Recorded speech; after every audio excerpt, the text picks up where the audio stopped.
হাতের গঠন প্রকৃতি ঠিক থাকার কারণে এই জাতক কোটিপতি। তাহলে দেখব হাতের গঠন কিভাবে ম্যাটার করে। দেখতে পাচ্ছেন হাতে কোথাও কড়া ঘটা চিহ্ন নেই, আর হাতে দেখুন হাতের রবি রেখা পরিষ্কারভাবে নিচে নেমে এসেছে। এবং হাতে যদি দেখা যায়, হাতে দেখুন এখান থেকে মানি ট্রায়াঙ্গেল, এবং এক একটা মানি ট্রায়াঙ্গেলের মধ্যে আবার মানি ট্রায়াঙ্গেল আছে। তাহলে এটার জন্যই কিন্তু জাতক কোটিপতি। অনেকে মনে করে যে হাতে শুধু ভাগ্যরেখা থাকলেই কোটিপতি হওয়া যায়। এই জাতকের হাতে ভাগ্যরেখা খুবই ছোট বা নেই বললেই চলে, অথচ জাতক কোটিপতি কী করে হলো? ভাগ্যরেখার সাথে ভাগ্যের কোনো সম্পর্ক নেই।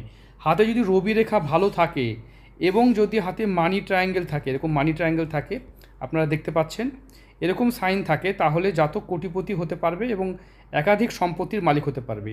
আপনারা যদি এই ধরনের ভিডিও নিতে চান তাহলে আমাদের চ্যানেলে আছে, গিয়ে দেখুন, অথবা চ্যানেলটাকে সাবস্ক্রাইব করুন এই ধরনের ভিডিওর জন্য।